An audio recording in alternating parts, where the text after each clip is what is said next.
InsyaAllah kita sambung lagi dengan kitab kita, kitab Bimbingan Mukminin pada Mencari Ridha Rabbul Alamin, karangan Hujjatul Islam Imam Al-Ghazali rahimahullah. Kita sampai kepada bab merawat riya, merawat riya. Pada bulan yang lepas kita tengok dan bandingkan penyakit NPD, Narcissistic Personality Disorder, dan bila saya tengok balik sebenarnya NPD ni dia adalah lubuk penyakit rohani. Di dalamnya ada hasad, di dalamnya ada takabur, di dalamnya ada riya, di dalamnya ada ujub, dan berbagai macam pertasdian penyakit rohani yang bersarang di hati orang yang kena penyakit NPD tadi. Jadi tuan-tuan dan puan yang dirahmati Allah sekalian, bila beribadat dalam urusan ibadat, dia mempergunakan ibadatnya untuk sama ada mencari perhatian manusia ataupun untuk menutup celaan-celaan yang ada pada dirinya. Sedangkan ibadat itu bukan untuk kepentingan dirinya.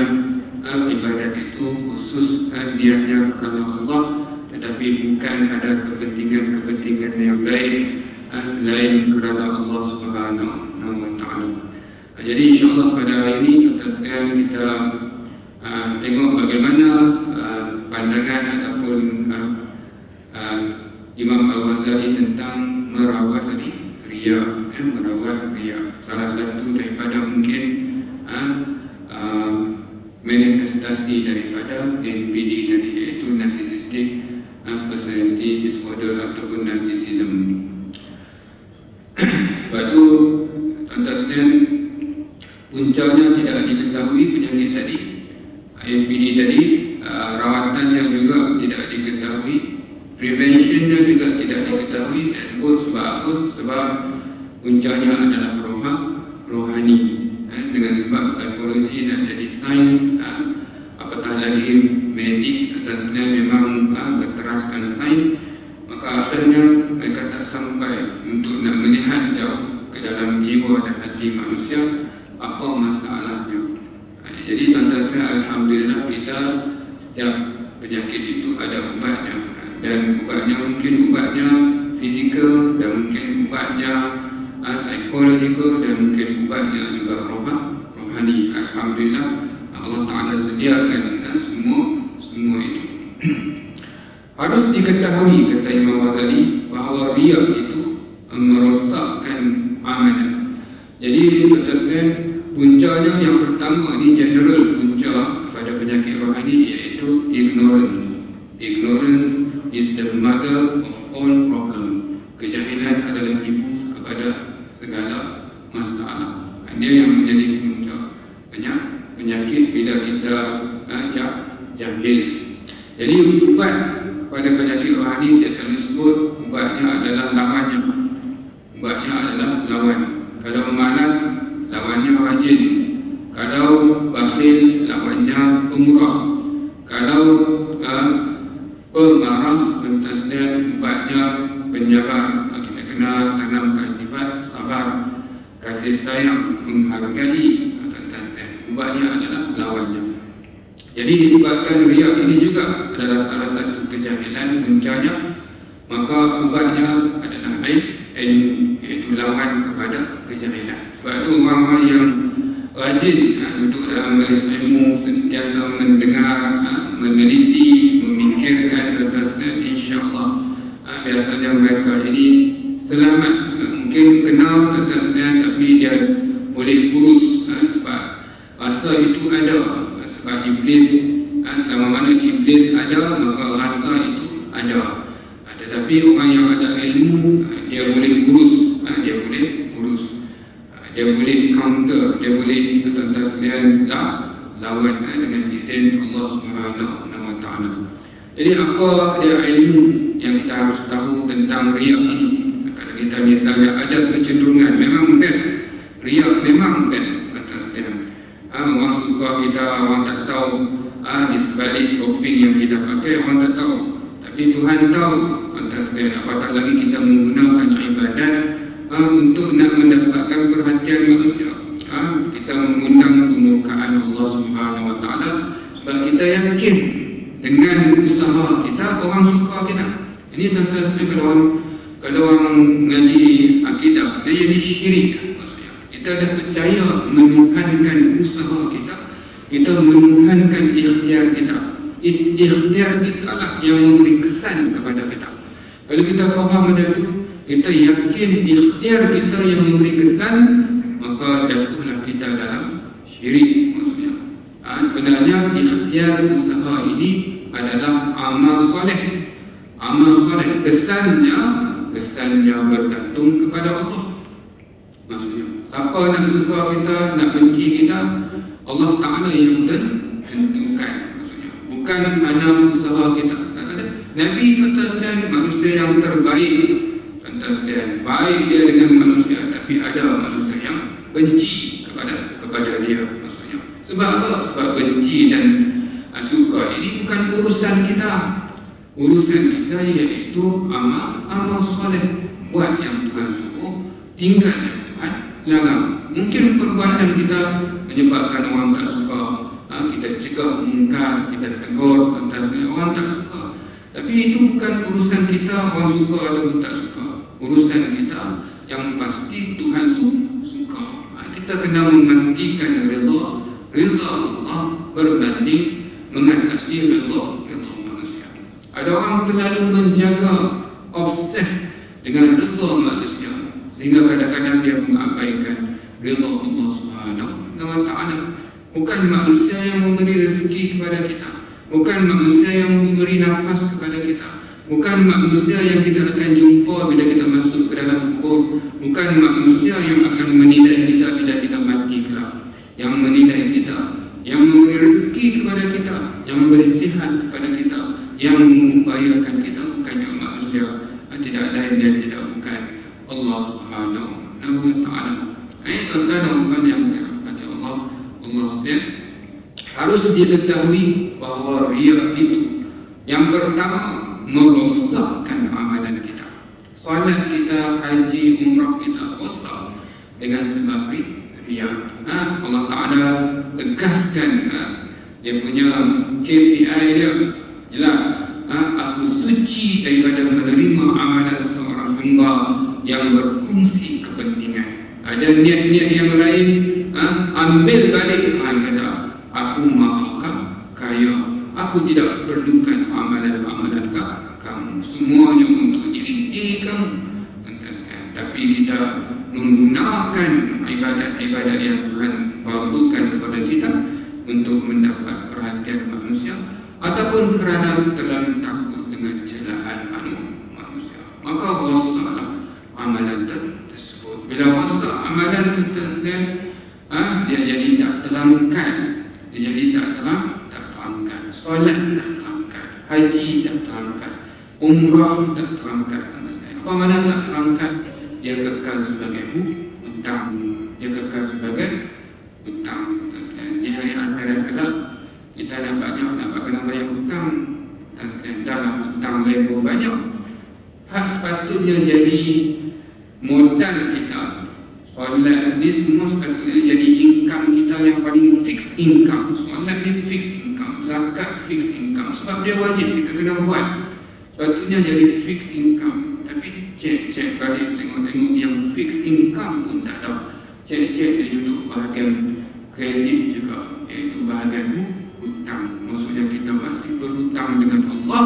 Pada waktu yang sama kita banyak hutang dengan manusia. Jadi orang tuntut hutang, tuan-tuan, kita nak bayar dengan apa? Kita punya fixed deposit pun tak ada. Nak bayar hutang mudah dah, banyak hutang orang tuntut. Jadi tuan-tuan dan puan yang dirahmati Allah sekalian, sebab itu bila kita ingat maka kita jadi takut. Bila kita jadi takut, moga-moga dengan ketakutan tersebut yang akan menghalang kita daripada riya. Jadi banyak ubat-ubat di sini tuan-tuan sekalian yang nanti kita akan tentang cara merawat riya ni. Tujuannya apa? To create pain. Untuk kita create pain. Sebab apa create pain? Sebab bila kita ada sakit dalam jiwa kita, ketakutan dalam jiwa kita, moga kita boleh dihindarkan. Sebab menurut psikologi, mentaskan dua perkara yang kawan tingkah laku kita. Yang pertama pleasure, yang kedua pain. Pleasure and pain. Kenapa suka buat? Because there is pleasure. Kenapa tak buat? Because there is pain. Tapi tuan-tuan sekalian, antara kedua-dua ni, yang paling berkesan adalah dengan pain, iaitu dengan ketakutan. Sebab itu Allah Ta'ala ciptakan neraka. Walaupun ada syurga, tapi orang lebih takutkan neraka daripada semangat nak masuk syurga. Sebab fitrah kita memang macam tu. Ustaz, bukan saya cakap ni, saya sendiri. Saya tak masuk syurga, tak apa. Janji jangan masuk neraka. Betul, setuju lah. Kalau kita tak layak nak masuk syurga, ya Allah, aku tak layak nak masuk syurga, tapi janganlah ya Allah masuk neraka. Tak mampu ya Allah.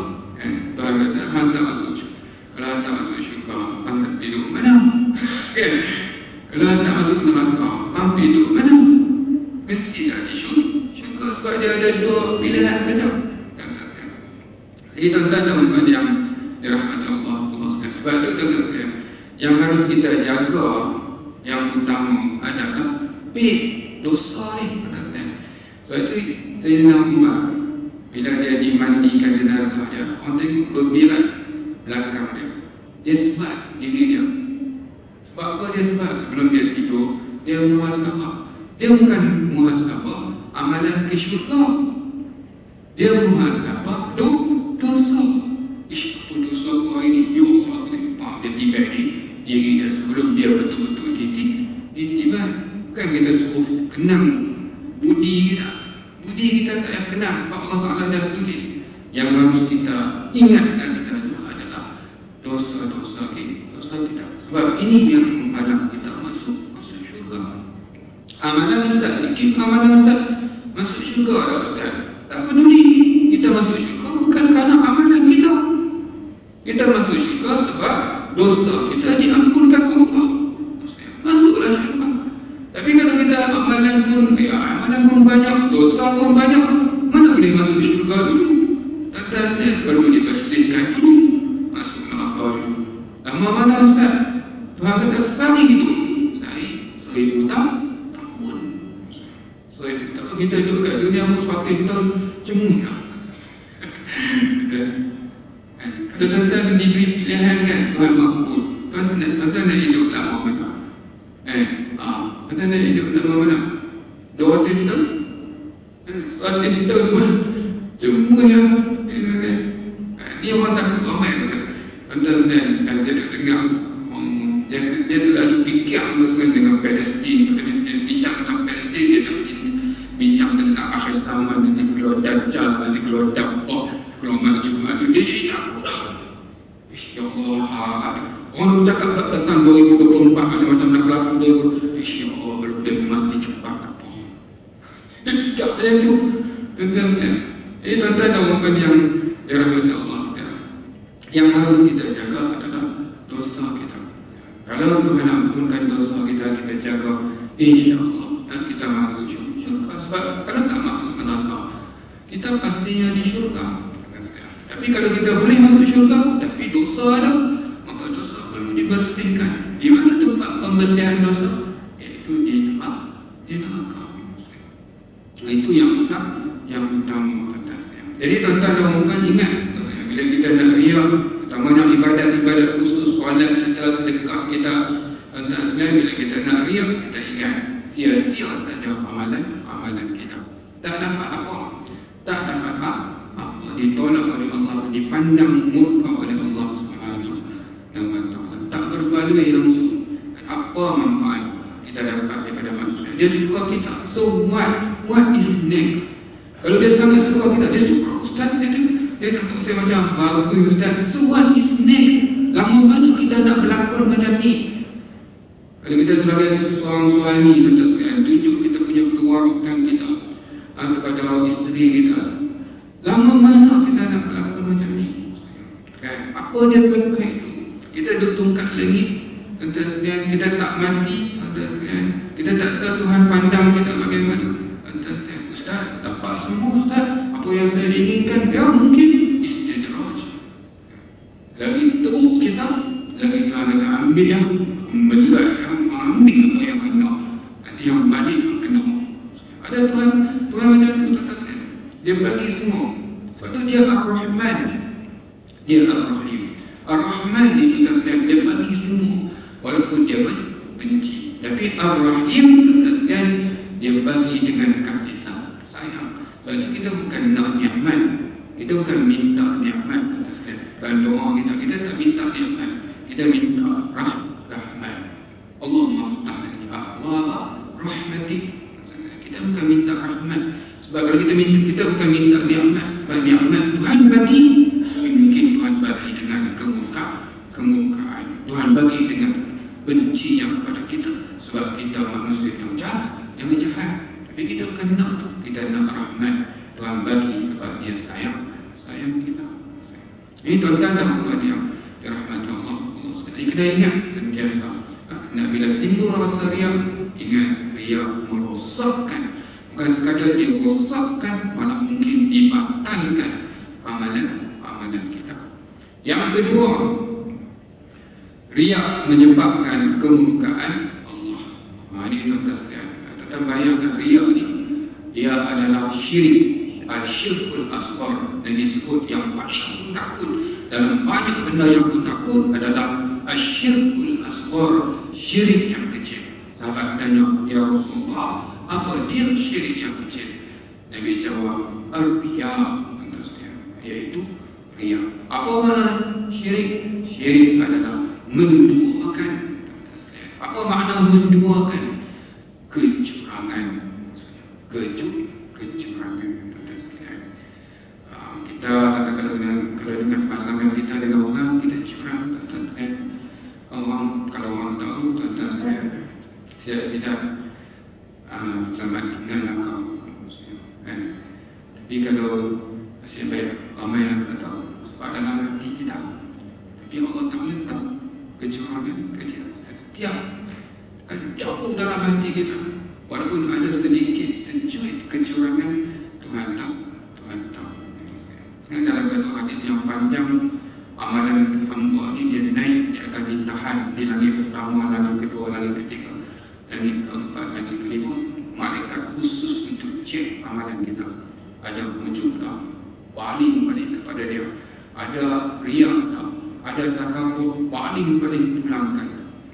Ada satu amalan atas seorang ini diceritakan, ada hamba, amalan dia hebat bercahaya. Malaikat bangga bawa naik. Langit pertama lepas, langit kedua lepas, langit ketiga lepas, langit keempat lepas, langit kelima lepas, keenam lepas. Saya kalau tengok tu, langit pertama sangkut. Di langit keenam lepas sampai langit ketujuh, dihadapkan amalan dia di hadapan Allah.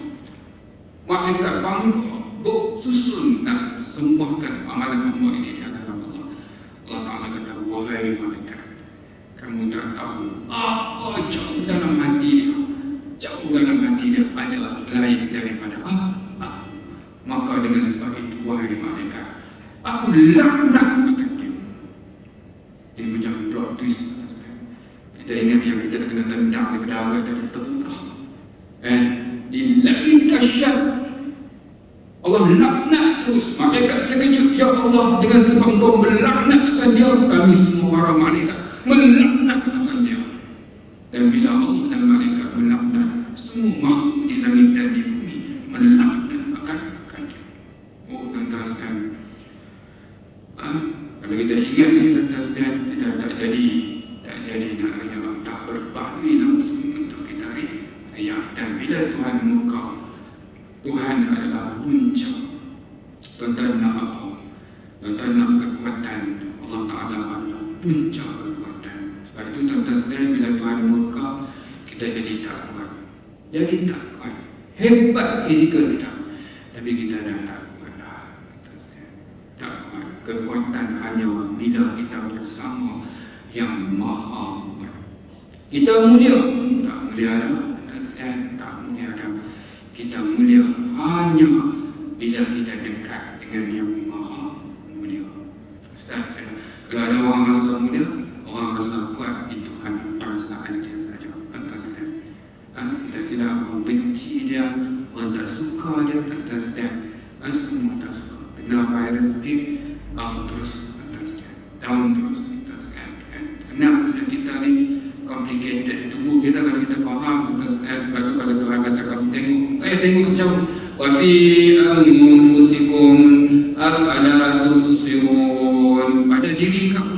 Kenapa kamu tak tengok? Itu kalau orang yang tengok pantaskan, dia kaji dengan diri dia, buka tengok muka dia, dia pantaskan bersihkan. Dia punya wiring semua. Pantaskan sikit kesilapan, pantaskan tak sikit dia habis sistem output.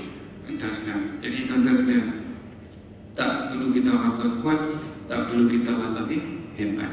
Hebat kita kerana bersama yang Maha Hebat, iaitu Allah Subhanahu wa Ta'ala. Punca semua, tak nak apa. Kita nak apa dalam hidup kita ni? Orang tanya, nak apa? Ustaz, saya nak mulia. Dekatkan diri kita dengan yang Maha Mulia. Riya membina jurang dengan yang Maha Mulia, iaitu Allah Subhanahu wa Ta'ala. Riya membina jurang dengan yang Maha Kuat, kita semakin lemah. Riya membina jurang dengan yang Maha Kaya, kita semakin miskin. Tapi Ustaz, dia kaya juga Ustaz. Dia kaya juga, ya. Kaya bukan pada harta. Kaya bukan pada harta. Ada orang berbangga dengan harta dalam account yang berbilion-bilion. Tapi tuan-tuan dia makan macam kita juga. Makan mie macam tu juga. Mie dia ada tepung juga. Kalau dia kata rumah dia banyak, dia bukan duduk kepala dia kat rumah ni, kaki dia kat rumah ni. Dia duduk satu bilik, satu katil, satu bahagian juga.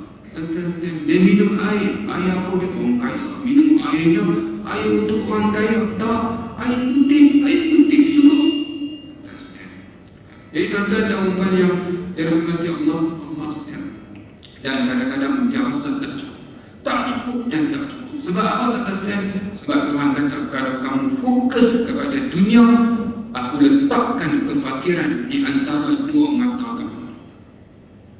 Apa makna dua mata? Tuan-tuan makan pasal ni, kita letakkan dua mata kita ni, kanta mata ni, gelas ni, gelas kefakiran. Tuan-tuan tengok semua tak cukup. Tengok ni tak cukup, tengok ni tak cukup, tengok ni tak cukup. Bukan tak cukup, sebab Tuhan letak kefakiran di hadapan mata kita. Semua nampak tak cukup, understand? Dan kadang-kadang yang miskin rasa cukup, tapi yang kaya rasa tak cukup. Sebab kaya sebenarnya bukan di luar sana. Kaya sebenarnya di hati kita. Kalau hati kita kaya, insya-Allah rumah yang kecil rasa besar, daripada yang sedikit rasa cukup. Tapi kalau hati kita miskin, tuan-tuan sekalian, harta yang banyak tak pernah cukup, tuan-tuan sekalian, tak pernah cukup. Sebab itu yang penting bukan banyak, yang penting adalah berkat, iaitu rasa cukup. Ini tuan-tuan dan puan yang dirahmati Allah sekalian. Jadi punca semua. Jadi kena jaga ni tuan-tuan. Ini sebab itu penting hidup kita bukan apa-apa tuan-tuan sekalian. Bila kita dihidupkan untuk apa? Untuk Allah. Yang lain itu tuan-tuan sekalian sampingannya. Yang lain di sampingannya, sepatutnya dalam kepala kita. Apa yang kita buat kait dengan Allah. Sebab tujuan kita untuk Allah. Yang lain kita bekerja, ya nak makan Ustaz, ya makan, tak ada masalah. Tapi untuk apa kita makan? Untuk nak beribadat kepada Allah, mencari rezeki kerana Allah, berkahwin, nak membina keluarga kerana Allah, bersenam, bermain, mandi, sihat semua kerana Allah. Kerana Allah. Itu saja tujuan kita hidup. Kan ada yang lain. Wa ma khalaqtul jinna wal ins illa. Tuan-tuan sekalian faham konsep illa ni tuan-tuan sekalian. Dia mula dengan nafiah. Tuan-tuan tengok ayat la ilaha. Tengok dia nafikan semua. Tidak ada Tuhan. Ni Tuhan bukan illallah. Allah saja Tuhan. Maksudnya dia nafi dulu. Ini teknik kan. Yang ini kalau orang Ustaz yang belajar bahasa Arab lagi dia tahu. Maksudnya dia tolak semua dulu, kemudian dia isbatkan, yaitu Allah. Tetapi tengok, wa ma khalaqtul jinna wal ins, aku tidak dijadikan untuk ini, tidak illa liya'budun, untuk menyembah aku saja. Nafi semua lain. Ini Ustaz, dia kerja makan bermain, ya, itu tak ada masalah. Tapi semua ni untuk apa? Illa liya'budun, yaitu bawa kita kepada Allah. Itu dia, sebab itu dia tujuan yang benar. Teknik itu nafi dulu, kemudian isbatkan. Macam la ilaha illallah, nafi dulu, bukan Tuhan, bukan semua bukan. Illallah, melainkan Allah. Kalau dia guna teknik macam mana? Tuhan, Allah itu adalah Tuhan. Allah itu adalah Tuhan. Yang ini Tuhan juga mungkin, yang ini Tuhan juga mungkin, yang ini Tuhan juga mungkin. Tapi dia tak kata macam tu. Dia kata Allah adalah Tuhan. Dia nafi dulu, baru isbatkan. La ilaha illallah. Oh, yang ini tujuan hidup juga Ustaz. Ini tujuan hidup juga. Ini tujuan hidup bukan. Wa ma khalaqtul jinna wal ins illa liya'budun saja. Itu untuk kamu menyembah. Itu tanda sebenarnya apa saja. Semua kita menikmati. Lagi kita directkan kehidupan kita untuk Allah, lagi kita menikmati. Kenapa kita tak menikmati? Sebab asal dengki dengan orang, nak tunjuk ke orang. Jadi sempit pikiran kita. Sepatutnya Allah Ta'ala saja dalam pikiran kita. Tengok orang tu asal dengki dengan kita. Ya Allah, ya Tuhanku, kerana ini ujian untukku, ladang amal untukku. Kita belajar tentang sabar kan, membagi kita marah. Mungkin Tuhan nak uji kita. Bukan Tuhan bagi ilmu. Kamu kata kamu beriman tanpa diuji. Aku bagi ujian life. Jadi kita tak pernah fikir pasal dia. Itu urusan dia nak asal dengki dengan kita. Urusan kita ni ladang amal kita, ladang ujian kita. Kita perhati orang, panggil orang, ladang ilmu kita. Tak ada benar-benar dengan orang. Kita hanya hidup kita fikir tentang Allah. Tak ada saja. Ustaz dia kianatkan saya dengan izin Allah. Kalau Allah Ta'ala tak izin, mana dia boleh kianat kita dengan izin Allah? Kalau Allah Ta'ala izin, pasti ada hikmahnya. Jadi penyelesaian dia macam-macam. Ini penyelesaiannya, jalan-jalannya. Kalau perlukan perundangan, kata saya, buat saja. Itu ujian untuk kita. Tapi semua ini untuk apa? Amal soleh kita. Kalau kita buat, kita berjaya, Ustaz. Itu bukan urusan kita berjaya atau tidak, bukan urusan kita. Telah tertulis di sana. Kalau macam itu Ustaz, amal soleh. Tanda umat yang dirahmati Allah sekalian.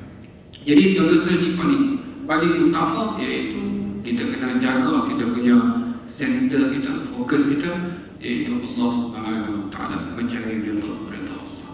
Jadi tuan-tuan sekalian, riya ini dia anti kepada keridhaan Allah. Maksudnya dia bercangkap dengan keridhaan Allah sebab dia menafikan the very purpose of our creation, that is mencari ridha Allah. Sebab itu sampai satu peringkat syirik yang paling besar, di unforgivable sin. Syirik adalah dosa yang tidak diampunkan Allah. Kenapa?